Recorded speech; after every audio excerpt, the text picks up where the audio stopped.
Good evening from the University of Miami Convocation Center in Coral Gables, Florida.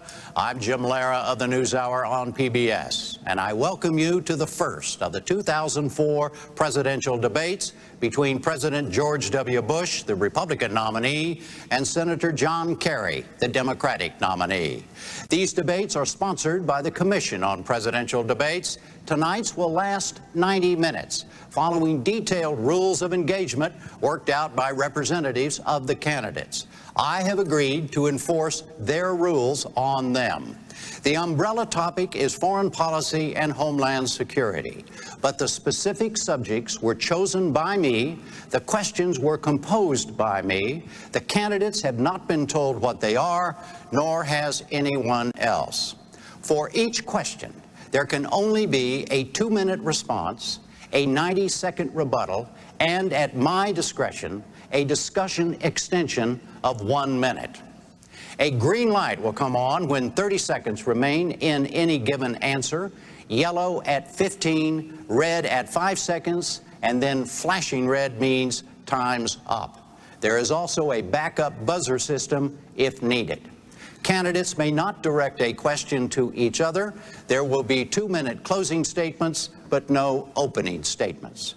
There is an audience here in the hall, but they will remain absolutely silent for the next 90 minutes, except for now, when they join me in welcoming President Bush and Senator Kerry.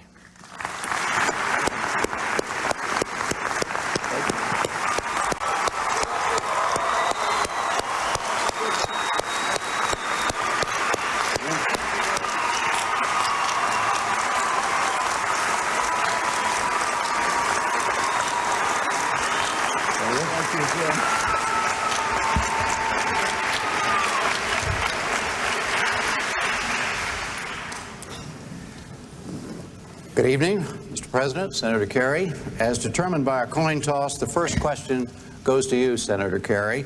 You have 2 minutes. Do you believe you could do a better job than President Bush in preventing another 9/11 type terrorist attack on the United States? Yes, I do. But before I answer further, let me thank you for moderating. I want to thank the University of Miami for hosting us, and I know the President will join me in welcoming all of Florida to this debate. You've been through the roughest weeks anybody could imagine. Our hearts go out to you, and we admire your pluck and perseverance. I can make America safer than President Bush has made us, and I believe President Bush and I both love our country equally, but we just have a different set of convictions about how you make America safe. I believe America is safest and strongest when we are leading the world and when we are leading strong alliances. I'll never give a veto to any country over our security, but I also know how to lead those alliances. This president has left them in shatters across the globe, and we're now 90% of the casualties in Iraq and 90% of the costs. I think that's wrong, and I think we can do better. I have a better plan for homeland security. I have a better plan to be able to fight the war on terror by strengthening our military, strengthening our intelligence, by going after the financing more authoritatively, by doing what we need to do to rebuild the alliances, by reaching out to the Muslim world, which the president has almost not done, and beginning to isolate the radical Islamic Muslims, not have them isolate the United States of America. I know I can do a better job in Iraq, where I have a plan to have a summit with all of the allies, something this president has not yet achieved, not yet been able to do to bring people to the table. We can do a better job of training the Iraqi forces to defend themselves, and I know that we can do a better job of preparing for elections. All of these, and especially homeland security, which we'll talk about a little bit later. Mr. President, you have 90-second rebuttal. I too thank the University of Miami and say our prayers are with the good people of this state who've suffered a lot. September the 11th changed how America must look at the world. And since that day, our nation has been on a multi-pronged strategy to keep our country safer. We pursued al-Qaeda wherever al-Qaeda tries to hide. 75% of known al-Qaeda leaders have been brought to justice. The rest of them know we're after them. We've upheld the doctrine that said if you harbor a terrorist, you're equally as guilty as the terrorist, and the Taliban no longer in power. 10 million people have registered to vote in Afghanistan in the upcoming presidential election. In Iraq, we saw a threat, and we realized that after September the 11th, we must take threats seriously before they fully materialize. Saddam Hussein now sits in a prison cell. America and the world are safer for it. We continue to pursue our policy of disrupting those who proliferate weapons of mass destruction. Libya has disarmed. The AQ-Khan network has been brought to justice. And as well, we're pursuing a strategy of freedom around the world, because I understand free nations will reject terror. Free nations will answer the hopes and aspirations of their people. Free nations will help us achieve the peace we all want. New question, Mr. President, 2 minutes. Do you believe the election of Senator Kerry on November the 2nd would increase the chances of the U.S. being hit by another 9/11 type terrorist attack? I don't believe it's going to happen. I believe I'm going to win because the American people know I know how to lead. I've shown the American people I know how to lead. I understand everybody in this country doesn't agree with the decisions I've made. And I've made some tough decisions. But people know where I stand. People out there listening know what I believe. And that's how best it is to keep the peace. This nation of ours has got a solemn duty to defeat this ideology of hate. And that's what they are. This is a group of killers who will not only kill here, but kill children in Russia, that'll attack unmercifully in Iraq, hoping to shake our will. We have a duty to defeat this enemy. We have a duty to protect our children and grandchildren.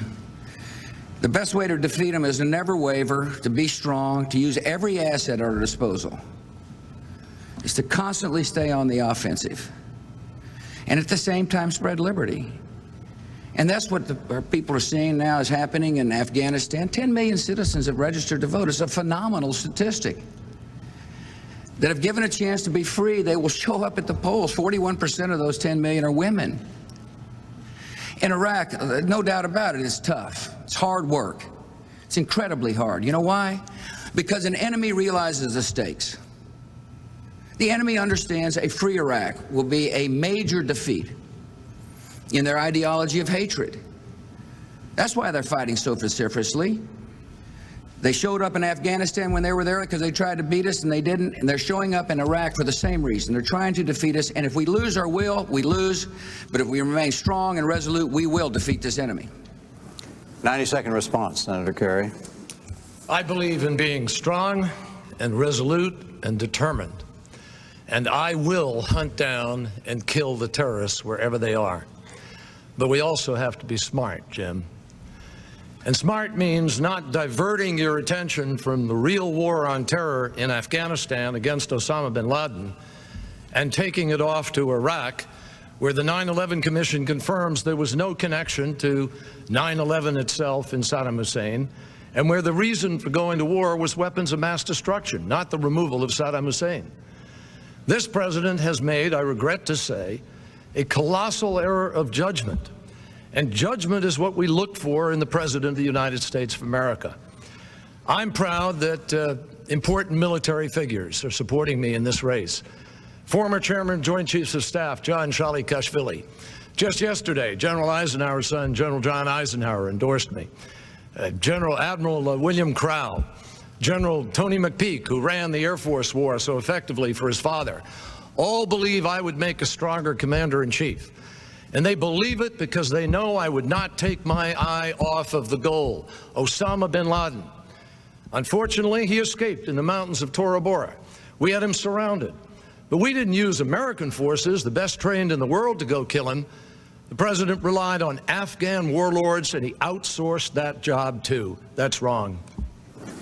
New question, 2 minutes, Senator Kerry. colossal misjudgments. What colossal misjudgments, in your opinion, has President Bush made in these areas? Well, where do you want me to begin? First of all, he made the misjudgment of saying to America that he was going to build a true alliance, that he would exhaust the remedies of the United Nations and go through the inspections. In fact, he first didn't even want to do that. And it wasn't until former Secretary of State Jim Baker and General Scowcroft and others pushed publicly and said, you got to go to the UN, that the president finally changed his mind. His campaign has a word for that, and went to the United Nations. Now, once there, we could have continued those inspections. We had Saddam Hussein trapped. He also promised America that he would go to war as a last resort. Those words mean something to me as somebody who's been in combat. Last resort. You got to be able to look in the eyes of families and say to those parents, I tried to do everything in my power to prevent the loss of your son and daughter. I don't believe the United States did that, and we pushed our allies aside. And so today, we are 90% of the casualties and 90% of the cost, $200 billion. $200 billion that could have been used for health care, for schools, for construction, for prescription drugs for seniors. And it's in Iraq. And Iraq is not even the center of the focus of the war on terror. The center is Afghanistan, where, incidentally, there were more Americans killed last year than the year before, where the opium production is 75% of the world's opium production, where 40 to 60% of the economy of Afghanistan is based on opium, where the elections have been postponed 3 times. The president moved the troops there. He's got 10 times the number of troops in Iraq than he has in Afghanistan, where Osama bin Laden is. Does that mean that Saddam Hussein was 10 times more important than Saddam Hussein more important than Osama bin Laden? I don't think so. 90-second response, Mr. President. My opponent looked at the same intelligence I looked at and declared in 2002 that Saddam Hussein was a grave threat. He also said in December of 2003 that anyone who doubts that the world is safer without Saddam Hussein does not have the judgment to be president. I agree with him. The world is better off without Saddam Hussein. I was hoping diplomacy would work. I understand the serious consequences of committing our troops into harm's way. It's the hardest decision a president makes. So I went to the United Nations. I didn't need anybody to tell me to go to the United Nations. I decided to go there myself. And I went there hoping that once and for all, the free world would act in concert to get Saddam Hussein to listen to our demands. They passed a resolution that said disclose, disarm, or face serious consequences. I believe when an international body speaks, it must mean what it says. But Saddam Hussein had no intention of disarming. Why should he? He had 16 other resolutions and nothing took place. As a matter of fact, my opponent talks about inspectors. The facts are that he was systematically deceiving the inspectors. That wasn't going to work. That's kind of a pre-September 10th mentality, to hope that somehow resolutions and failed inspections would make this world a more peaceful place. He was hoping we'd turn away. But there's fortunately others beside myself who believe that we ought to take action. We did. The world is safer without Saddam Hussein. New question, Mr. President, 2 minutes. What about Senator Kerry's point, the comparison he drew between the priorities of going after Osama bin Laden and going after Saddam Hussein? Jim, we've got the capability of doing both. As a matter of fact, this is a global effort. We're facing a group of folks who have such hatred in their heart, they'll strike anywhere, with any means. And that's why it's essential that we have strong alliances, and we do. It's why it's essential that we make sure that we keep weapons of mass destruction out of the hands of people like Al-Qaeda, which we are. But to say that there's only one focus on the war on terror doesn't really understand the nature of the war on terror. Of course we're after Saddam Hussein, bin Laden. He's isolated. 75% of his people have been brought to justice. The killer and the mastermind of the September the 11th attacks, Khalid Sheikh Mohammed, is in prison. We're making progress. But the front on this war is more than just one place. The Philippines, We've got help. We're helping them there to bring al-Qaeda affiliates to justice there. And of course, Iraq is a central part of the war on terror. That's why Zarqawi and his people are trying to fight us. Their hope is that we grow weary and we leave. The biggest disaster that could happen is that we not succeed in Iraq.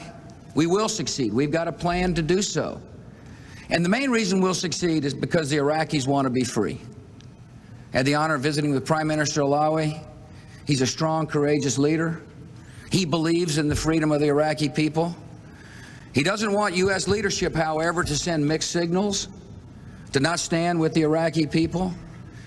He believes, like I believe, that the Iraqis are ready to fight for their own freedom. They just need the help to be trained. There will be elections in January.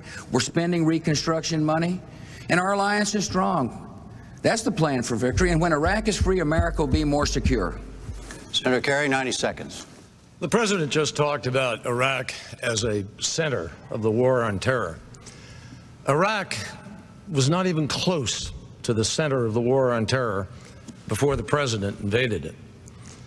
The president made the judgment to divert forces from under General Tommy Franks from Afghanistan before the Congress even approved it, to begin to prepare to go to war in Iraq. And he rushed to war in Iraq without a plan to win the peace.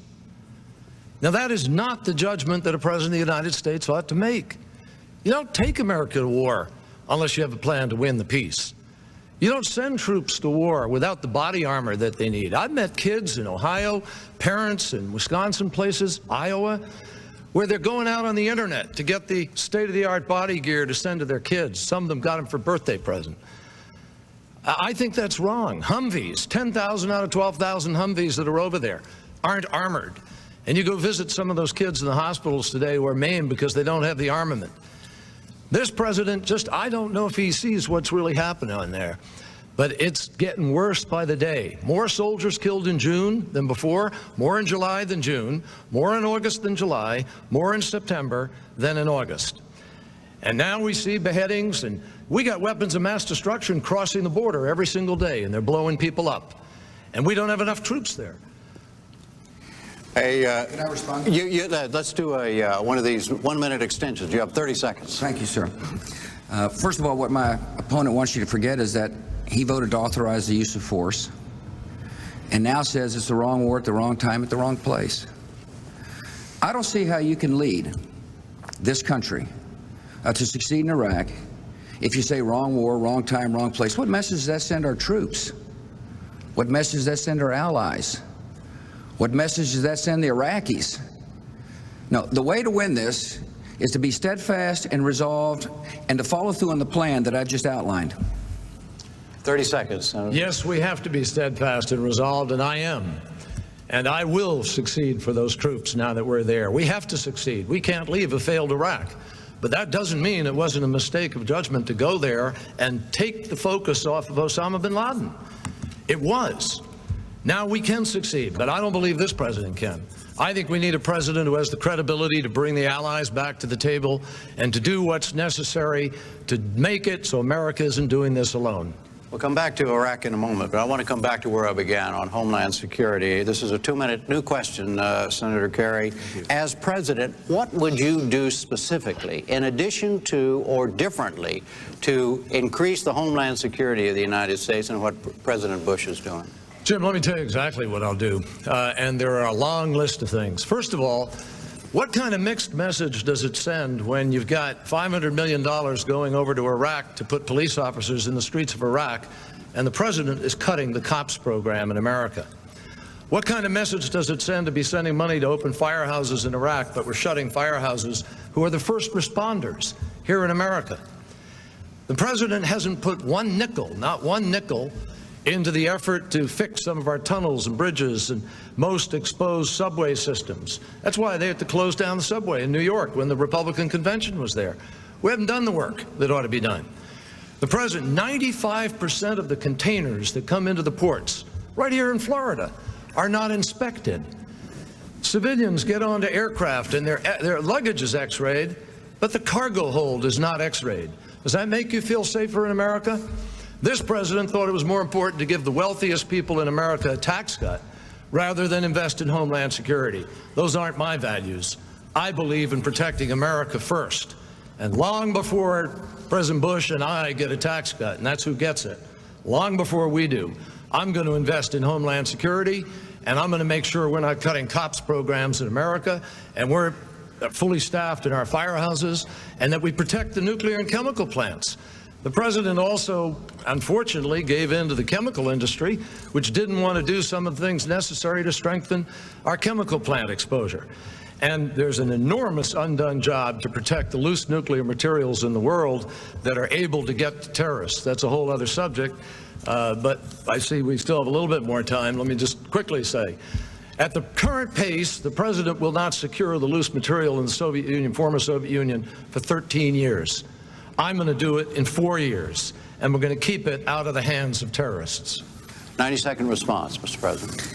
I don't think we want to get to how he's going to pay for all these promises. It's like a huge tax gap, and anyway, that's for another debate. My administration has tripled the amount of money we're spending on Homeland Security to $30 billion a year. My administration worked with the Congress to create the Department of Homeland Security so we could better coordinate our borders and ports. We got 1,000 extra Border Patrol on the southern border, more than 1,000 on the northern border. We're modernizing our borders. We spent $3.1 billion for fire and police, $3.1 billion. Now, we're doing our duty to provide the funding. But the best way to protect this homeland is to stay on the offense. You know, we have to be right 100% of the time. And the enemy only has to be right once to hurt us. There's a lot of good people working hard. And by the way, we've also changed the culture of the FBI to have counterterrorism as this #1 priority. We're communicating better. We're going to reform our intelligence services to make sure that we get the best intelligence possible. The Patriot Act is vital. It's vital that the Congress renew the Patriot Act, which enables our law enforcement to disrupt terrorist cells. But again, I repeat to my fellow citizens, the best way to protect you is to stay on the offense. Hey, yes, let's do a little, yes, 30 seconds. The president just said the FBI had changed its culture. We just read on the front pages of America's papers that there are over 100,000 hours of tapes unlistened to. On one of those tapes may be the enemy being right the next time. And the test is not whether you're spending more money. The test is, are you doing everything possible to make America safe? We didn't need that tax cut. America needed to be safe. Of course we're doing everything we can to protect America. I wake up every day thinking about how best to protect America. That's my job. I work with Director Mueller of the FBI. He comes into my office when I'm in Washington every morning talking about how to protect us. There's a lot of really good people working hard to do so. It's hard work. But again, I want to tell the American people, we're doing everything we can at home, but you better have a president who chases these terrorists down and bring them to justice before they hurt us again. New question, Mr. President, 2 minutes. What criteria would you use to determine when to start bringing U.S. troops home from Iraq? Let me first tell you that the best way for Iraq to be safe and secure is for Iraqi citizens to be trained to do the job, and that's what we're doing. We've got 100,000 trained now, 125,000 by the end of this year, over 200,000 by the end of next year. That is the best way. We'll never succeed in Iraq if the Iraqi citizens do not want to take matter in their own hands and protect themselves. I believe they want to. Prime Minister Alawi believes they want to. And so the best indication about when we can bring our troops home, which I really want to do, but I don't want to do so for the sake of bringing them home. I want to do so because we've achieved an objective, is to see the Iraqis perform, is to see the Iraqis step up and take responsibility.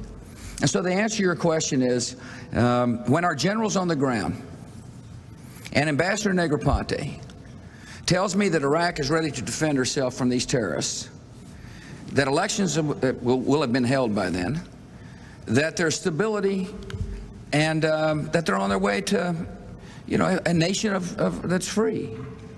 That's when. And I hope it's as soon as possible. But I know putting artificial deadlines won't work. My opponent at one time said, well, get me elected, I'll have them out of there in 6 months. That's You can't do that and expect to win the war on terror. My message to our troops is thank you for what you're doing. We're standing with you strong. We'll give you all the equipment you need. And we'll get you home as soon as the mission's done, because this is a vital mission. A free Iraq will be an ally in the war on terror, and that's essential. A free Iraq will set a powerful example in the part of the world that is desperate for freedom. A free Iraq will help secure Israel. A free Iraq will enforce the hopes and aspirations of the reformers in places like Iran. A free Iraq is essential for the security of this country. 90 seconds, Senator Kerry. Thank you, Jim. My message to the troops is also thank you for what they're doing, but it's also help is on the way. I believe those troops deserve better than what they are getting today. You know, it's interesting, when I was in a rope line just the other day coming out here from Wisconsin, a couple of young returnees were in the line, one active duty, one from the Guard. And they both looked at me and said, we need you. You got to help us over there. Now, I believe there's a better way to do this. You know, the president's father did not go into Iraq, into Baghdad, beyond Basra. And the reason he didn't is, he said, he wrote in his book, because there was no viable exit strategy. And he said our troops would be occupiers in a bitterly hostile land. That's exactly where we find ourselves today. There's a sense of American occupation. The only building that was guarded when the troops went into Baghdad was the oil ministry. We didn't guard the nuclear facilities. We didn't guard the Foreign Office, where you might have found information about weapons of mass destruction. We didn't guard the borders. Almost every step of the way, our troops have been left on these extraordinarily difficult missions. I know what it's like to go out on one of those missions where you don't know what's around the corner. And I believe our troops need other allies helping. I'm going to hold that summit. I will bring fresh credibility, a new start, and we will get the job done right. All right, go ahead. Yes, sir. I think it's worthy for a follow-up, Sure, if you don't right. mind. Sure. Let's change the rules. We can have a whole... No, we can do 30 seconds each here. All right. My opponent says help is on the way, but what kind of message does it say to our troops in harm's way? Wrong war, wrong place, wrong time. That's not a message a commander-in-chief gives, or this is a great diversion. As well, help is on the way, but it's certainly hard to tell it when he voted against the $87 billion supplemental to provide equipment for our troops, and then said he actually did vote for it before he voted against it. It's not what commander-in-chief does when you're trying to lead troops. Senator Kerry, 30 seconds. Well, you know, when I talked about the $87 billion, I made a mistake in how I talk about the war. But the president made a mistake in invading Iraq, which is worse. I believe that when you know something's going wrong, you make it right. That's what I learned in Vietnam. When I came back from that war, I saw that it was wrong. Some people don't like the fact that I stood up to say no, but I did. And that's what I did with that vote, and I'm going to lead those troops to victory. All right, new question, 2 minutes. Senator Kerry, speaking of Vietnam, you spoke to Congress in 1971 after you came back from Vietnam, and you said, quote, how do you ask a man to be the last man to die for a mistake? Are Americans now dying in Iraq for a mistake? No, and they don't have to, providing we have the leadership that I'm offering. I believe that we have to win this. The President and I have always agreed on that. And from the beginning, I did vote to give the authority because I thought Saddam Hussein was a threat, and I did accept that intelligence. But I also laid out a very strict series of things we needed to do in order to proceed from a position of strength. And the President, in fact, promised them. He went to Cincinnati and he gave a speech in which he said, we will plan carefully. We will proceed cautiously. We will not make war inevitable. We will go with our allies. He didn't do any of those things. They didn't do the planning. They left the planning of the State Department and the State Department desks. They avoided even the advice of their own general, General Shinseki, the Army Chief of Staff, said, you're going to need several 100,000 troops. Instead of listening to him, they retired him. The terrorism czar, who has worked for every president since Ronald Reagan, said, invading Iraq in response to 9/11 would be like Franklin Roosevelt invading Mexico in response to Pearl Harbor. That's what we have here. And what we need now is a president who understands how to bring these other countries together to recognize their stakes in this. They do have stakes in it. They've always had stakes in it. The Arab countries have a stake in not having a civil war. The European countries have a stake in not having total disorder on their doorstep. But this president hasn't even held the kind of statesman-like summits that pull people together and get them to invest in those stakes. In fact, he's done the opposite. He pushed them away. When the Secretary General Kofi Annan offered the United Nations, he said, no, we'll go do this alone. To save for Halliburton the spoils of the war, they actually issued a memorandum from the Defense Department saying, if you weren't with us in the war, don't bother applying for any construction. That's not a way to invite people. 90 seconds. That's totally absurd. Of course the UN was invited in, and we support the UN efforts there. They pulled out after Sergio de Mello got killed, but they're now back in helping with elections. My opponent says we didn't have any allies in this war. What's he say to Tony Blair? What's he say to Alexander Kwasniewski of Poland? I mean, you can't expect to build an alliance when you denigrate the contributions of those who are serving side by side with American troops in Iraq. Plus, he says the cornerstone of his plan to succeed in Iraq is to call upon nations to serve. So what's the message going to be? Please join us in Iraq for a grand diversion? Join us for a war that is the wrong war at the wrong place at the wrong time? I know how these people think. I deal with them all the time. I sit down with the world leaders frequently and talk to them on the phone frequently. They're not going to follow somebody who says this is the wrong war at the wrong place at the wrong time. They're not going to follow somebody whose core convictions keep changing because of politics in America. And finally, he says we ought to have a summit where there are summits being held. Japan is going to have a summit for the donors, $14 billion pledge, and Prime Minister Koizumi is going to call countries to account to get them to contribute. And there's going to be an Arab summit of the neighborhood countries. And Colin Powell helped set up that summit. 30 seconds, Senator. The United Nations, Kofi Annan, offered help after Baghdad fell. And we never picked them up on that and did what was necessary to transfer authority and to transfer reconstruction. It was always American run. Secondly, when we went in, there were 3 countries, Great Britain, Australia, and the United States. That's not a grand coalition. We can do better. 30 seconds. Well, actually, you forgot Poland. And now there's 30 nations involved, standing side by side with our American troops. And I honor their sacrifices, and I don't appreciate it when a candidate for president denigrates the contributions of these brave soldiers. You cannot lead the world if you do not honor the contributions of those who are with us. He called them the coerced and the bribed. That's not how you bring people together.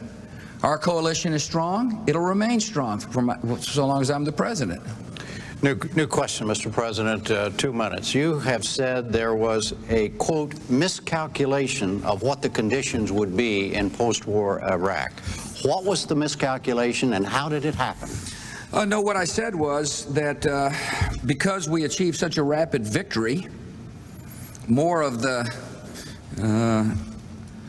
Saddam loyalists were around. In other words, we thought we'd whip more of them going in.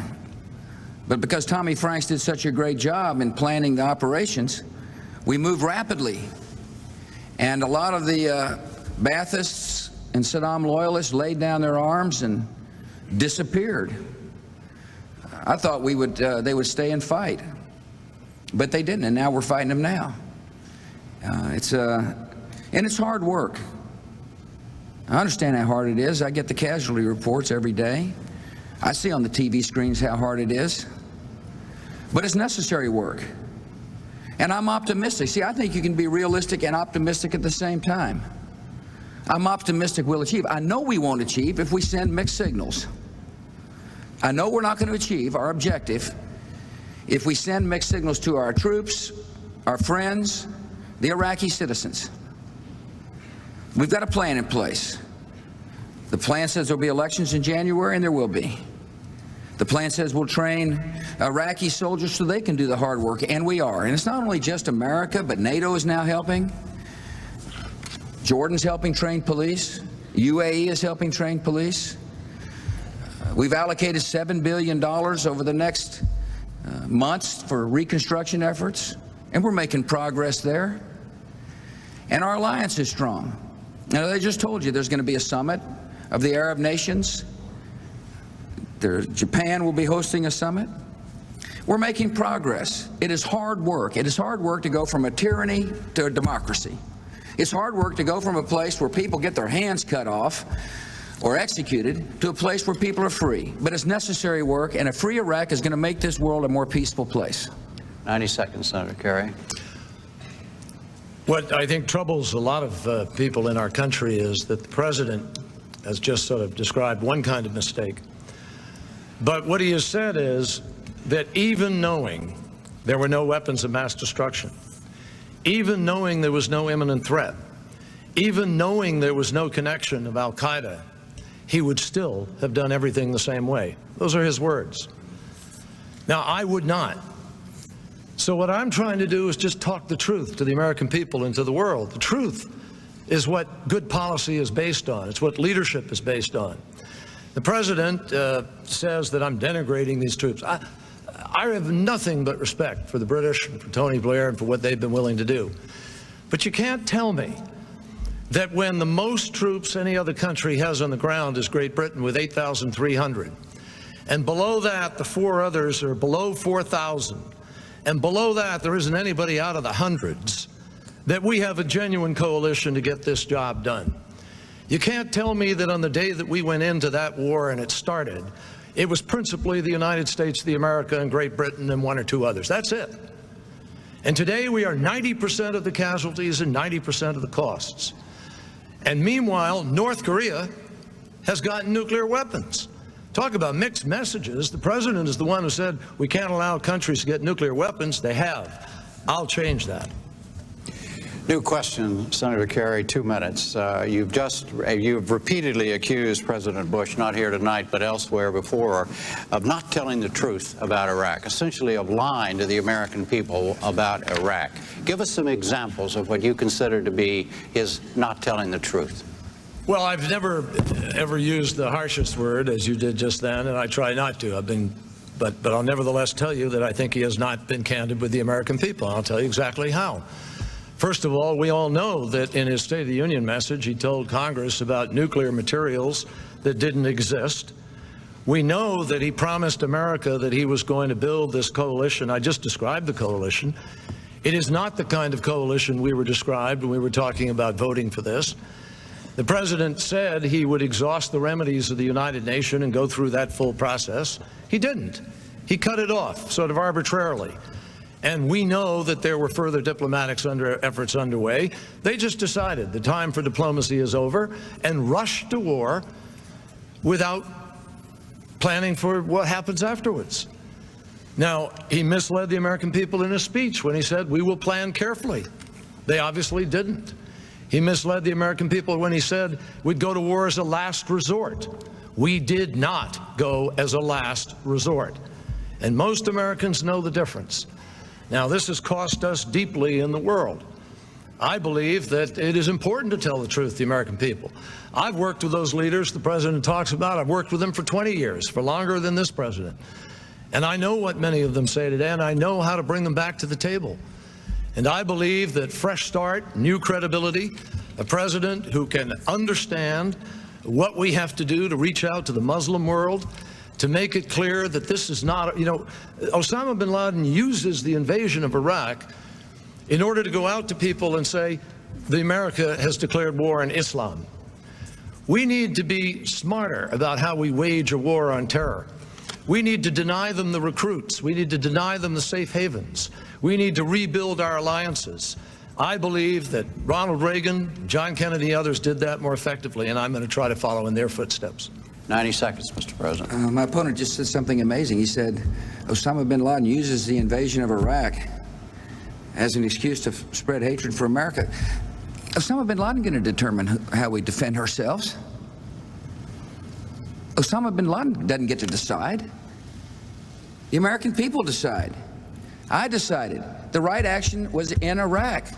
My opponent calls it a mistake. It wasn't a mistake. He said I misled on Iraq. I don't think he was misleading when he called Iraq a grave threat in the fall of 2002. I don't think he was misleading when he said that it was right to disarm Iraq in the spring of 2003. I don't think he misled you when he said that, you know, anyone who doubted whether the world was better off without Saddam Hussein in power didn't have the judgment to be president. I don't think he was misleading. I think what is misleading is to say you can lead and succeed in Iraq if you keep changing your positions on this war, and he has. As the politics change, his positions change, and that's not how a commander-in-chief acts. Let me finish. The intelligence I looked at was the same intelligence my opponent looked at. It's the very same intelligence. And when I stood up there and spoke to the Congress, I was speaking off the same intelligence he looked at to make his decision to support the authorization of force. 30 seconds. We'll do a 30-second here. I wasn't misleading when I said it was a threat. Nor was I misleading on the day that the president decided to go to war when I said that he had made a mistake in not building strong alliances and that I would have preferred that he did more diplomacy. I've had one position, one consistent position, that Saddam Hussein was a threat. There was a right way to disarm him and a wrong way, and the president chose the wrong way. 30 seconds, Mr. President. The only thing consistent about my opponent's position is that he's been inconsistent. He changes positions.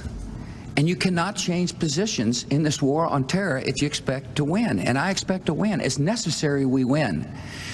We're being challenged like never before, and we have a duty to our country and to future generations of America to achieve a free Iraq, a free Afghanistan, and to rid the world of weapons of mass destruction.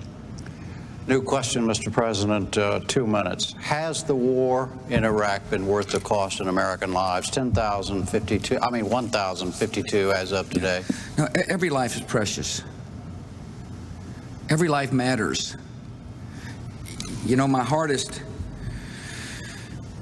part of the job is to know that I committed the troops in harm's way and then do the best I can to provide comfort for the loved ones who lost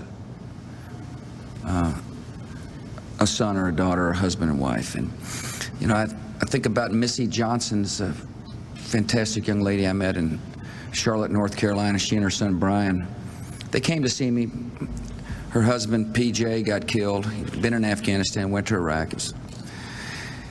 You know, it's hard work to try to love her as best as I can, knowing full well that the decision I made caused her loved one to be in harm's way. I told her after we prayed and teared up and laughed some that I thought her husband's sacrifice was noble and worthy, because I understand the stakes of this war on terror. I understand that we must find al-Qaeda wherever they hide. We must deal with threats before they fully materialize, and Saddam Hussein was a threat. And that we must spread liberty, because in the long run, the way to defeat hatred and tyranny and oppression is to spread freedom. Missy understood that. That's what she told me her husband understood. So you say, was it worth it? It wasn't. Every life is precious. That's what distinguishes us from the enemy. Everybody matters. But I think it's worth it, Jim. I think it's worth it, because I know in the long term, a free Iraq, a free Afghanistan will set such a powerful example in a part of the world that's desperate for freedom, that will help change the world, that we can look back and say we did our duty. Senator, 90 seconds. I understand what the president is talking about, because I know what it means to lose people in combat. And the question, is it worth the cost, reminds me of my own thinking when I came back from fighting in that war. And it reminds me that it is vital for us not to confuse the war ever with the warriors. That happened before. And that's one of the reasons why I believe I can get this job done. because I am determined for those soldiers and for those families, for those kids who put their lives on the line. That is noble. That's the most noble thing that anybody can do. And I want to make sure the outcome honors that nobility. Now, we have a choice here. I've laid out a plan by which I think we can be successful in Iraq. With the summit, by doing better training faster, by doing what we need to do with respect to the UN and the elections. There's only 25% of the people in there. They can't have an election right now. The president's not getting the job done. So the choice for America is, you can have a plan that I've laid out in 4 points, each of which I can tell you more about, or you can go to johnkerry.com and see more of it, or you have the president's plan, which is 4 words: more of the same. I think my plan is better, and my plan has a better chance of standing up and fighting for those troops.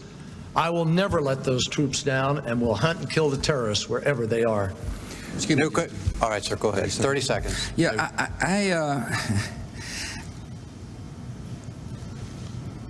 I understand what it means to be the commander-in-chief, and if I were to ever say this is the wrong war at the wrong time at the wrong place, the troops would wonder, how can I follow this guy?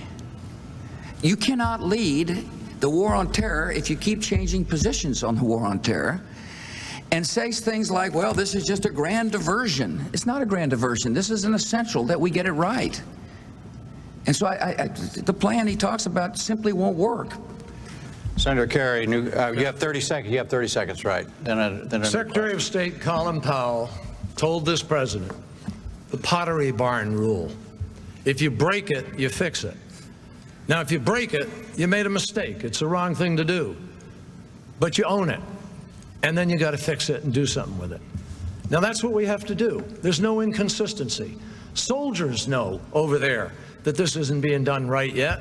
I'm going to get it right for those soldiers because it's important to Israel, it's important to America, it's important to the world, it's important to the fight on terror. But I have a plan to do it. He doesn't. Speaking of your plan, new question, Senator Kerry, 2 minutes. Can you give us specifics in terms of a scenario, timelines, et cetera, for ending major U.S. military involvement in Iraq? The timeline that I've set out, and again, I want to correct the president because he's misled again this evening on what I've said. I didn't say I would bring troops out in 6 months. I said if we do the things that I've set out and we are successful, we could begin to draw the troops down in 6 months.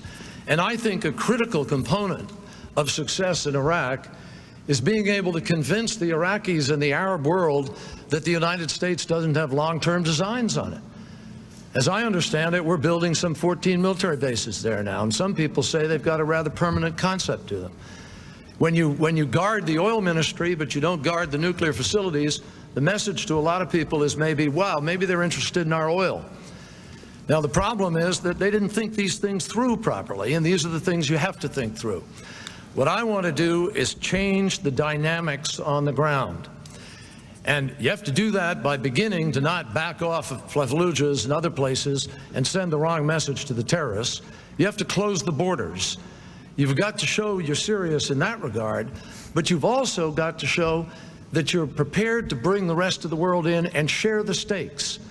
I will make a flat statement. The United States of America has no long-term designs on staying in Iraq. And our goal in my administration would be to get all of the troops out of there with the minimal amount you need for training and logistics, as we do in some other countries in the world after a war, to be able to sustain the peace. But that's how we're going to win the peace, by rapidly training the Iraqis themselves. Even the administration has admitted they haven't done the training, because they came back to Congress a few weeks ago and asked for a complete reprogramming of the money. Now, what greater admission is there 16 months afterwards? Oops, we haven't done the job. We got to start to spend the money now. Will you guys give us permission to shift it over into training? 90 seconds. There's 100,000 troops trained, police, guard, special units, border patrol. There's going to be 125,000 trained by the end of this year. Yeah, we're getting the job done. It's hard work. Everybody knows it's hard work because there's a determined enemy that's trying to defeat us. Now, My opponent says he's going to try to change the dynamics on the ground. Well, Prime Minister Alawi was here. He is the leader of that country. He's a brave, brave man. And when he came, after giving a speech to the Congress, my opponent questioned his credibility. You can't change the dynamics on the ground if you've criticized the brave leader of Iraq. One of his campaign people alleged that Prime Minister Alawi was like a puppet. That's no way to treat somebody who's courageous and brave, that is trying to lead its country forward. The way to make sure that we succeed is to send consistent, sound messages to the Iraqi people that when we give our word, we will keep our word, that we stand with you, that we believe you want to be free, and I do. I believe that the 25 million people, the vast majority, long to have elections. I reject this notion, and I'm not suggesting that my opponent says this, but I reject the notion that some say that if you're Muslim, you can't be free, you don't desire freedom. I disagree, strongly disagree with that. 30 seconds. I couldn't agree more that the Iraqis want to be free and that they could be free. But I think the president, again, still hasn't shown how he's going to go about it the right way. He has more of the same. Now, Prime Minister Alawi came here and he said the terrorists are pouring over the border. That's Alawi's assessment. The National Intelligence Assessment that was given to the president in July said, best case scenario, more of the same of what we see today. Worst case scenario, civil war. I can do better. Yeah, let me. Yes, 30 seconds. The reason why Prime Minister Alawi said they're coming across the border is because he recognizes that this is a central part of the war on terror. They're fighting us because they're fighting freedom. They understand that a free Afghanistan or a free Iraq will be a major defeat for them. And those are the stakes. And that's why it is essential we not leave. That's why it's essential we hold the line. That's why it's essential we win. And we will under my leadership. We're going to win this war in Iraq. Mr. President, new question, 2 minutes. Does the Iraq experience make it more likely or less likely that you would take the United States into another preemptive military action? I would hope I'd never have to. Understand how hard it is to commit troops. I never wanted to commit troops. When we had the debate in 2000, never dreamt I'd be doing that. But the enemy attacked us, Jim, and I have a solemn duty to protect the American people, to do everything I can to protect us. I think that by speaking clearly and doing what we say and not sending mixed messages, it is less likely we'll ever have to use troops. But a president must always be willing to use troops. It must be as a last resort. I was hopeful diplomacy would work in Iraq. It was falling apart. There was no doubt in my mind that Saddam Hussein was hoping that the world would turn a blind eye. And if he had been in power, in other words, we had said, let's let the inspectors work, or let's, hope to talk him out. Maybe that 18th resolution would work. He'd have been stronger and tougher, and the world would have been a lot worse off. There's just no doubt in my mind. We would rue the day had Saddam Hussein been in power. So we use diplomacy every chance we get, believe me. And I would hope to never have to use force. But by speaking clearly and sending messages that we mean what we say, we've affected the world in a positive way. Look at Libya. Libya was a threat. Libya is now peacefully dismantling its weapons programs. Libya understood that America and others will enforce doctrine, and the world is better for it. So to answer your question, I would hope we never have to. I think by acting firmly and decisively, it's less likely we have to use force. Senator Kerry, 90 seconds. Jim, the president just said something extraordinarily revealing and frankly, very important in this debate. In answer to your question about Iraq and sending people into Iraq, he just said, the enemy attacked us. Saddam Hussein didn't attack us. Osama bin Laden attacked us. Al-Qaeda attacked us. And when we had Osama bin Laden cornered in the mountains of Tora Bora, 1,000 of his cohorts with him in those mountains, with American military forces nearby and in the field, we didn't use the best trained troops in the world to go kill the world's #1 criminal and terrorist. They outsourced the job to Afghan warlords who only a week earlier had been on the other side fighting against us, neither of whom trusted each other. That's the enemy that attacked us. That's the enemy that was allowed to walk out of those mountains. That's the enemy that is now in 60 countries with stronger recruits. He also said Saddam Hussein would have been stronger. That is just factually incorrect. 2/3 of the country was a no-fly zone when we started this war. We would have had sanctions. We would have had the UN inspectors. Saddam Hussein would have been continually weakening. If the president had shown the patience to go through another round of resolution, to sit down with those leaders, say, what do you need? What do you need now? How much more will it take to get you to join us? We'd be in a stronger place today. First, listen, 30 seconds. Of course I know Osama bin Laden attacked us. I know that. And secondly, to think that another round of resolutions would have caused Saddam Hussein to disarm, disclose, is ludicrous in my judgment. It just shows a significant difference of opinion. We tried diplomacy. We did our best. He was hoping to turn a blind eye, and yes, he would have been stronger had we not dealt with him. He had the capability of making weapons, and he would have made weapons. 30 seconds, Senator. 35 to 40 countries in the world had a greater capability of making weapons at the moment the president invaded than Saddam Hussein. And while he's been diverted with 9 out of 10 active duty divisions of our Army either going to Iraq, coming back from Iraq, or getting ready to go, North Korea's got nuclear weapons and the world is more dangerous. Iran moving towards nuclear weapons and the world is more dangerous. Darfur has a genocide. The world is more dangerous. I'd have made a better choice. New question, 2 minutes, Senator Kerry. What is your position on the whole concept of preemptive war? President always has the right and always has had the right for preemptive strike. That was a great doctrine throughout the Cold War. And it was always one of the things we argued about with respect to arms control. No president through all of American history has ever ceded, and nor would I, the right to preempt in any way necessary to protect the United States of America. But if and when you do it, Jim, you've got to do it in a way that passes the test, that passes the global test, where your countrymen, your people, understand fully why you're doing what you're doing, and you can prove to the world that you did it for legitimate reasons. Here we have our own Secretary of State who's had to apologize to the world for the presentation he made to the United Nations. I mean, we can remember when President Kennedy in the Cuban Missile Crisis sent his Secretary of State to Paris to meet with de Gaulle, and in the middle of the discussion to tell them about the missiles in Cuba, he said, "Here, let me show you the photos." And de Gaulle waved him off and said, "No, no, no, no. The word of the President of the United States is good enough for me." How many leaders in the world today would respond to us as a result of what we've done in that way? So what is at test here is the credibility of the United States of America and how we lead the world. Iran and Iraq are now more dangerous. Iran and North Korea are now more dangerous. Now, whether preemption is ultimately what has to happen or not, I don't know yet. But I'll tell you this, as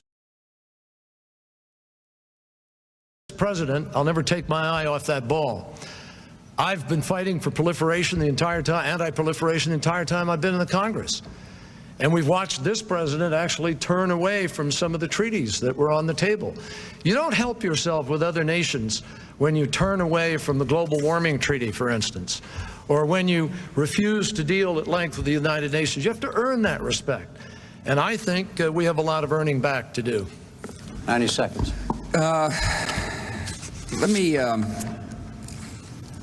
I'm not exactly sure what you mean, passes the global test. You take preemptive action if you pass a global test. My attitude is you take preemptive action in order to protect the American people, that you act in order to make this country secure. My opponent talks about me not signing certain treaties. let me tell you one thing I didn't sign, and I think it shows a difference of our opinion, the difference of opinions. And that is, I wouldn't join the International Criminal Court. This is a body based in The Hague, where unaccountable judges and prosecutors could pull our troops, our diplomats up for trial. And I wouldn't join it. I understand that in certain capitals of around the world,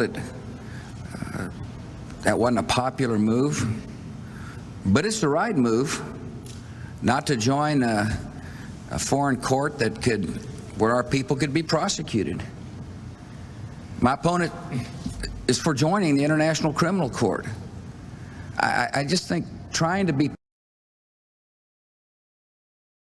popular kind of in the global sense, if it's not in our best interest, makes no sense. I'm interested in working with other nations and do a lot of it, but I'm not going to make decisions that I think are wrong for America. New question, Mr. President. Do you believe that diplomacy and sanctions can resolve the nuclear problems with North Korea and Iran, taking them in any order you would like? North Korea first, I do. Let me say, I certainly hope so. Before I was sworn in, the policy of this government was to have bilateral negotiations with North Korea. And we signed an agreement with North Korea that my administration found out that was not being honored by the North Koreans. And so I decided that a better way to approach the issue was to get other nations involved, just besides us. And in Crawford, Texas, Jiang Zemin and I agreed that the nuclear weapons-free Korean Peninsula was in his interest and our interest and the world's interest.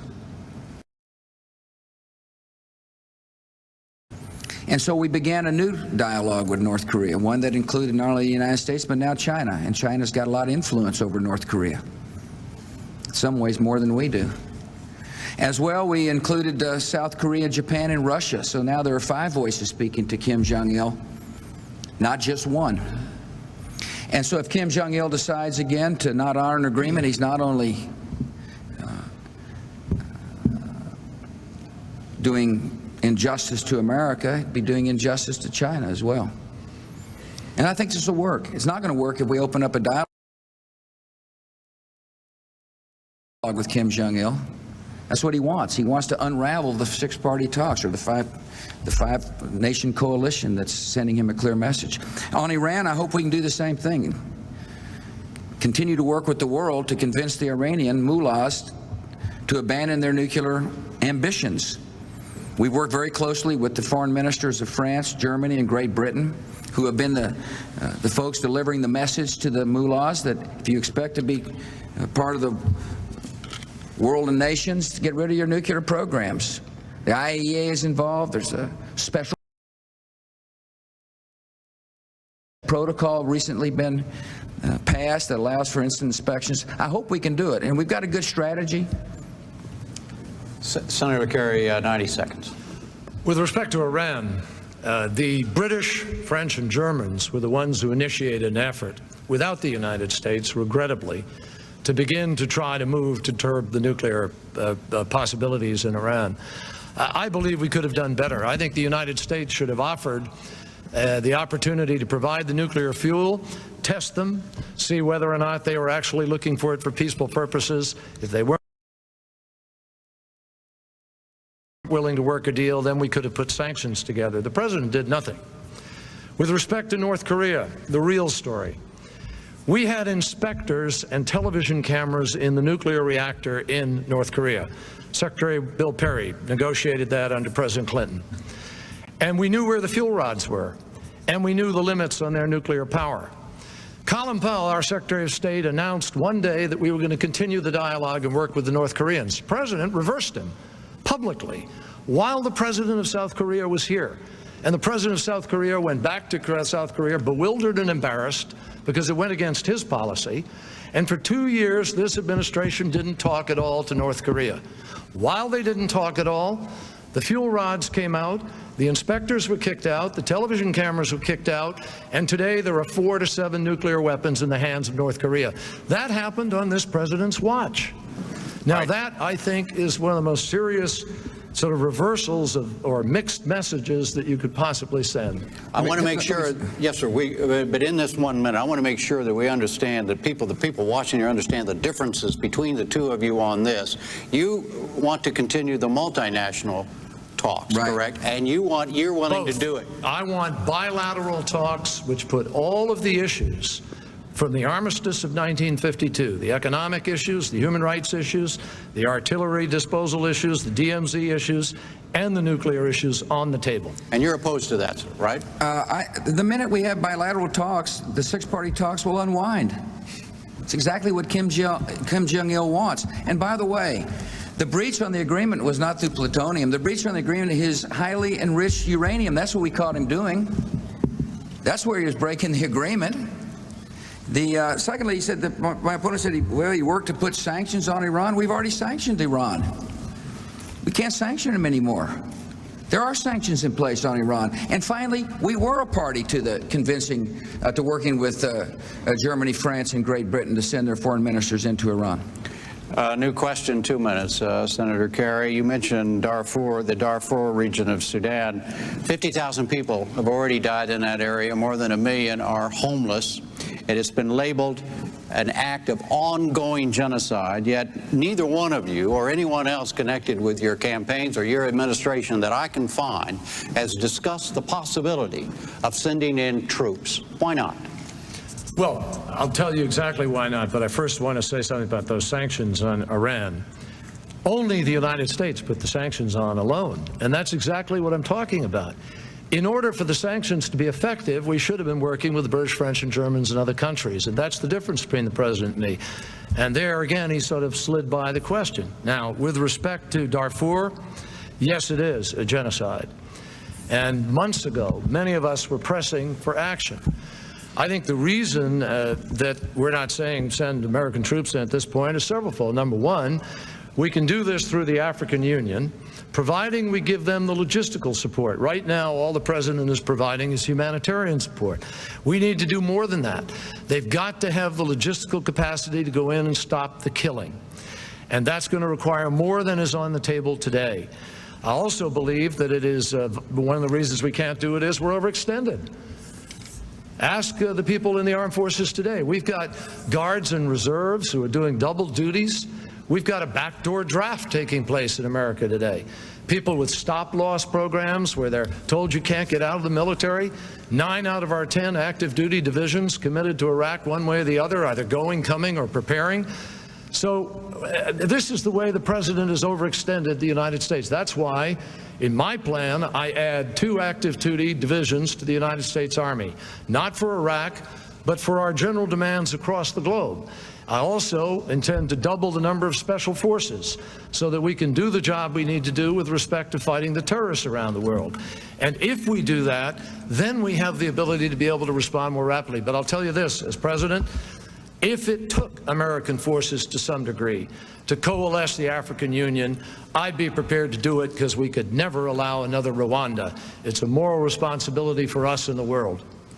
90 seconds. Back to Iran just for a second.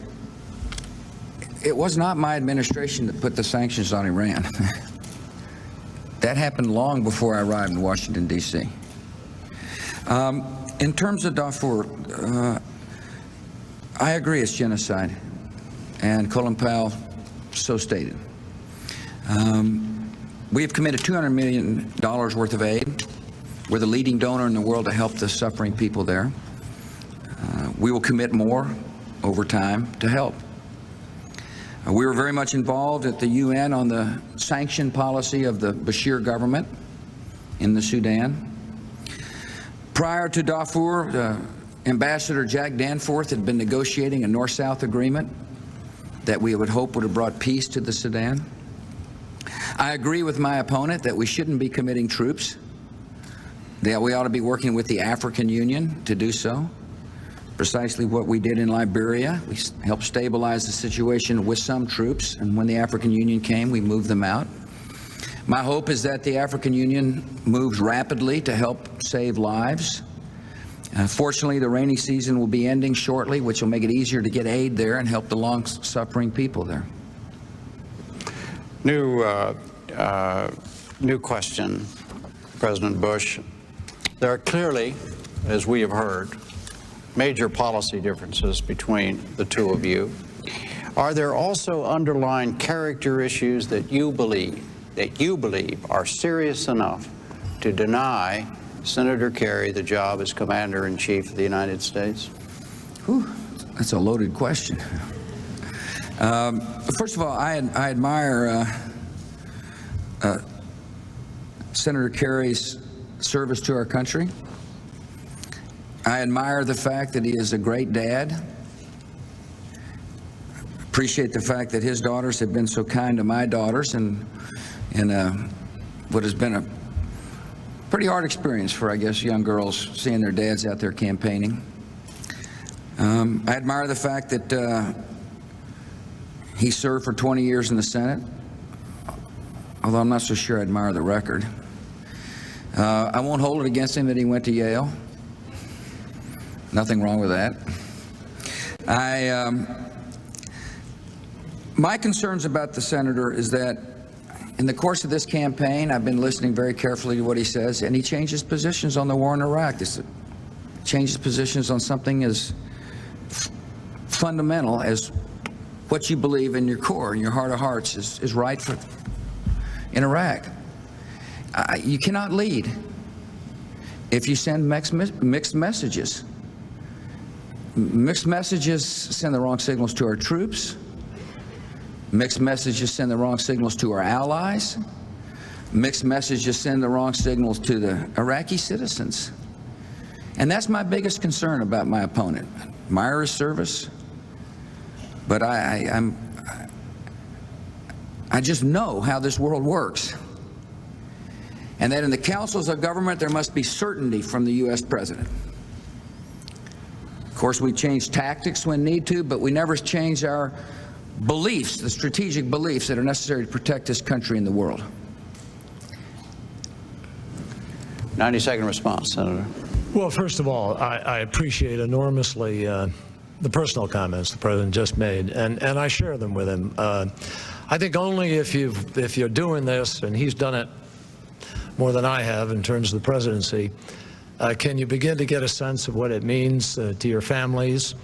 And it's tough, and so I acknowledge his daughters. I've watched them. I've chuckled a few times at some of their comments. And Trying to put a leash on them. well, I don't know. I've learned not to do that. And I have great respect and admiration for his wife. I think she's a terrific person and a great first lady. But we do have differences. I'm not going to talk about a difference of character. I don't think that's my job or my business. But let me talk about something that the president just sort of finished up with. Maybe someone would call it a character trait, maybe somebody wouldn't. But this issue of certainty, it's one thing to be certain, but you can be certain and be wrong. It's another to be certain and be right, or be certain and be moving in the right direction, or be certain about a principle and then learn new facts and take those new facts and put them to use in order to change and get your policy right. What I worry about with the president is that he's not acknowledging what's on the ground. He's not acknowledging the realities of North Korea. He's not acknowledging the truth of the science of stem cell research or of global warming and other issues. And certainty sometimes can get you in trouble. 30 seconds. Well, I think, listen, I fully agree that that one should shift tactics, and we will in Iraq. Our commanders have got all the flexibility to do what is necessary to succeed, but what I won't do is change my core values because of politics or because of pressure. And it's one of the things I've learned in the White House is that there's enormous pressure on the president, and you cannot wilt under that pressure. Otherwise, the world won't be better off. 30 seconds. I have no intention of wilting. I've never wilted in my life. And I've never wavered in my life. I know exactly what we need to do in Iraq, and my position has been consistent. Saddam Hussein is a threat. He needed to be disarmed. We needed to go to the UN. The president needed the authority to use force in order to be able to get him to do something, because he never did it without the threat of force. But we didn't need to rush to war without a plan to win the peace. New question, 2 minutes, Senator Kerry. If you are elected president, what will you take to that office thinking is the single most serious threat to the national security of the United States? Nuclear proliferation. Nuclear proliferation. There's some 600 plus tons of unsecured materials still in the former Soviet Union and Russia.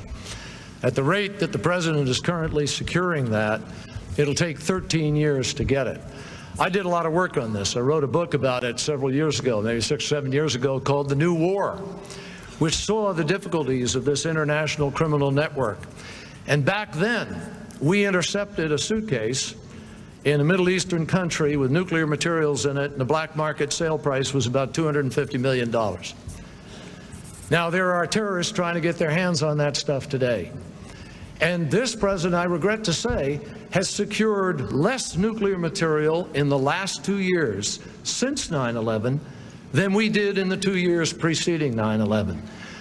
We have to do this job. And to do the job, you can't cut the money for it. The president actually cut the money for it. You have to put the money into it, and the funding and the leadership. And part of that leadership is sending the right message to places like North Korea. Right now, the president is spending hundreds of millions of dollars to research bunker-busting nuclear weapons. The United States is pursuing a new set of nuclear weapons. It doesn't make sense. You talk about mixed messages. We're telling other people, you can't have nuclear weapons, but we're pursuing a new nuclear weapon that we might even contemplate using. Not this president. I'm going to shut that program down, and we're going to make it clear to the world we're serious about containing nuclear proliferation. And we're going to get the job of containing all of that nuclear material in Russia done in 4 years. And we're going to build the strongest international network to prevent nuclear proliferation. This is the scale of what President Kennedy set out to do with the Nuclear Test Ban Treaty. It's our generation's equivalent, and I intend to get it done. 90 seconds, Mr. President. Actually, we've increased funding for dealing with nuclear proliferation, about 35% since I've been the president. Secondly, we've set up what's called well, first of all, I agree with my opponent that the biggest threat facing this country is weapons of mass destruction in the hands of a terrorist network. And that's why we've put proliferation as one of the centerpieces of a multi-pronged strategy to make the country safer. My administration started what's called the Proliferation Security Initiative. Over 60 nations involved with disrupting the transshipment of information and/or weapons of mass destruction materials, and we've been effective. We busted the AQ-Khan network. This was a proliferator out of Pakistan that was selling secrets to places like North Korea and Libya. We convinced Libya to disarm. It's an essential part of dealing with weapons of mass destruction and proliferation. I'll tell you another way to help protect America in the long run is to continue with missile defenses. And we've got a robust research and development program that has been ongoing during my administration. We'll be implementing a missile defense system relatively quickly. And that is another way to help deal with the threats that we face in the 21st century. My opponent is opposed to the missile defenses. Just for this 1 minute discussion here, is it just for the whatever seconds it takes? So it's correct to say that if somebody's listening to this, that both of you agree, if you're reelected, Mr. President, and if you are elected, the single most serious threat you believe, both of you believe, is nuclear proliferation. I do, in the hands of a terrorist enemy. Weapons of mass destruction, nuclear proliferation. But again, the test of the difference between us, the president's had 4 years to try to do something about it, and North Korea's got more weapons. Iran is moving towards weapons. And at his pace, it'll take 13 years to secure those weapons in Russia. I'm going to do it in 4 years, and I'm going to immediately set out to have bilateral talks with North Korea. Your response to that? Again, I can't tell you how big a mistake I think that is to have bilateral talks with North Korea. It's precisely what Kim Jong-il wants. It'll cause the six-party talks to evaporate. It means that China no longer is involved in convincing, along with us, for Kim Jong-il to get rid of his weapons. It's a big mistake to do that. We must have China's leverage on Kim Jong-il besides ourselves. And if you enter bilateral talks, they'll be happy to walk away from the table. I don't think that'll work. All right, Mr. President, this is the last question, and 2 minutes. It's a new subject, new question, and it has to do with President Putin and Russia. Did you misjudge him, or do you feel that what he is doing in the name of anti-terrorism by changing some democratic processes is okay? No, I don't think it's okay, and said so publicly. I think that there needs to be checks and balances in a democracy, and made that very clear, that by consolidating power in a central government, he's sending a signal to the Western world and the United States that perhaps he doesn't believe in checks and balances, and I've told him that. He's also a strong ally in the war on terror. He is, listen, they went through a horrible situation in Beslan where these terrorists gunned down young school kids. It's the nature of the enemy, by the way. That's why we need to be firm and resolve in bringing them to justice. It's precisely what Vladimir Putin understands as well. I've got a good relation with Vladimir, and it's important that we do have a good relation because that enables me to better comment to him and better to discuss with him some of the decisions he makes. I found that in this world that it's important to establish good personal relationship with people so that when you have disagreements, you're able to disagree in a way that is effective. And so I've told him my opinion. I look forward to discussing it more with him as time goes on. Russia is a country in transition. Vladimir is going to have to make some hard choices, and I think it's very important for the American president as well as other Western leaders to remind him of the great benefits of democracy, that democracy will best help the people realize their hopes and aspirations and dreams. And I will continue working with him over the next 4 years. 90 seconds, Senator Kerry. Well, let me just say quickly that I've had an extraordinary experience of watching up close and personal that transition in Russia, because I was there right after the transformation, and I was probably one of the first senators, along with Senator Bob Smith of New Hampshire, former senator, to go down into the KGB underneath Treblinka Square and see reams of files with names in them. And it sort of brought home the transition to democracy that Russia was trying to make.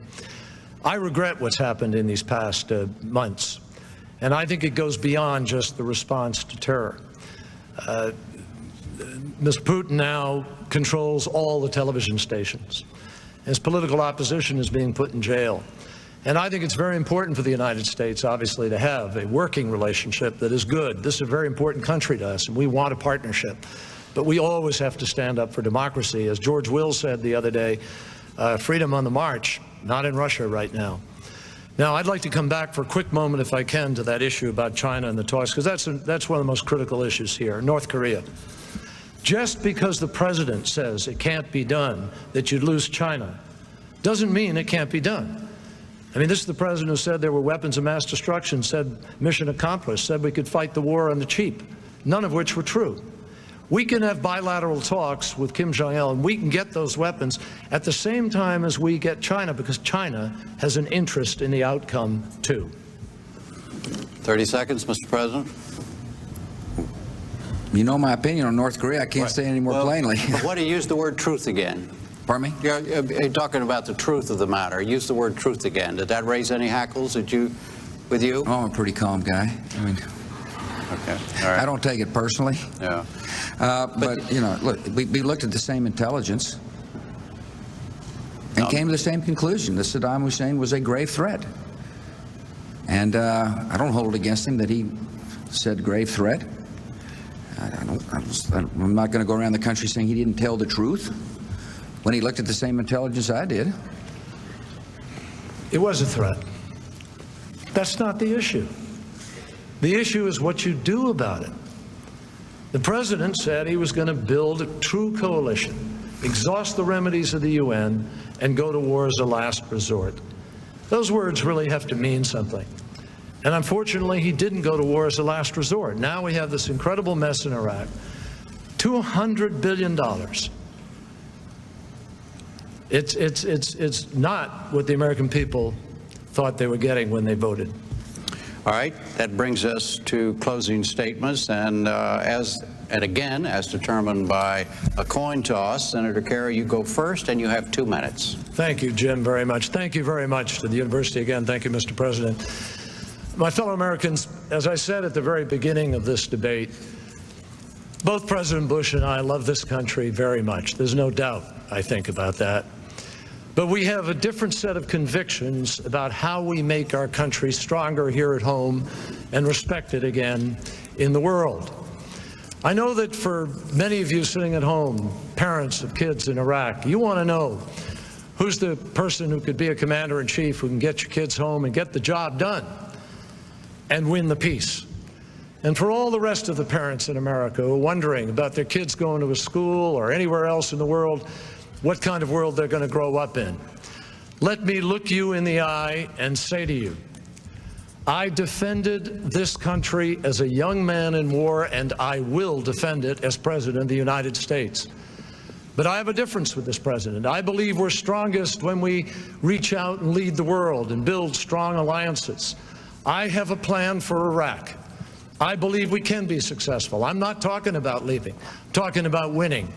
And we need a fresh start, a new credibility, a president who can bring allies to our side. I also have a plan to win the war on terror, funding homeland security, strengthening our military, cutting off finances, reaching out to the world, again, building strong alliances. I believe America's best days are ahead of us because I believe that the future belongs to freedom, not to fear.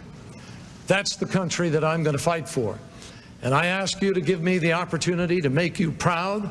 I ask you to give me the opportunity to lead this great nation so that we can be stronger here at home, respected again in the world, and have responsible leadership that we deserve. Thank you, and God bless America. Mr. President, 2 minutes. Thank you very much tonight, Jim. Thank you, Senator. If America shows uncertainty or weakness, in this decade, the world will drift toward tragedy. That's not going to happen so long as I'm your president. The next 4 years, we will continue to strengthen our homeland defenses. We will strengthen our intelligence gathering services. We will reform our military. The military will be an all-volunteer army. We will continue to stay on the offense. We will fight the terrorists around the world so we do not have to face them here at home. We'll continue to build our alliances. I'll never turn over America's national security needs to leaders of other countries as we continue to build those alliances. And we'll continue to spread freedom. I believe in the transformational power of liberty. I believe that a free Iraq is in this nation's interests. I believe a free Afghanistan is in this nation's interest, and I believe both a free Afghanistan and a free Iraq will serve as a powerful example for millions who plead in silence for liberty in the broader Middle East. We've done a lot of hard work together over the last 3.5 years. We've been challenged, and we've risen to those challenges. We've climbed the mighty mountain. I see the valley below, and it's a valley of peace. By being steadfast and resolute and strong, by keeping our word, by supporting our troops, we can achieve the peace we all want. I appreciate your listening tonight. I ask for your vote, and may God continue to bless our great land. And that ends tonight's debate. A reminder, the second presidential debate will be a week from tomorrow, October 8th, from Washington University in St. Louis. Charles Gibson of ABC News will moderate a town hall type event. Then on October 13th, from Arizona State University in Tempe, Bob Schieffer of CBS News will moderate an exchange on domestic policy that will be similar in format to tonight's. Also, this coming Tuesday at Case Western Reserve University in Cleveland, the vice presidential candidates, Vice President Cheney and Senator Edwards, will debate, with my PBS colleague Gwen Ifill moderating. For now, thank you, Senator Kerry, President Bush. From Coral Gables, Florida, I'm Jim Lara. Thank you and good night. Good job.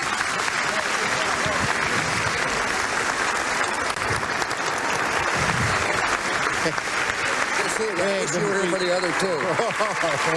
You did a great job. Thank you. Thank you.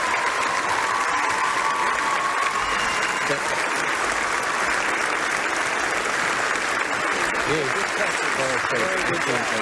You did a very good job.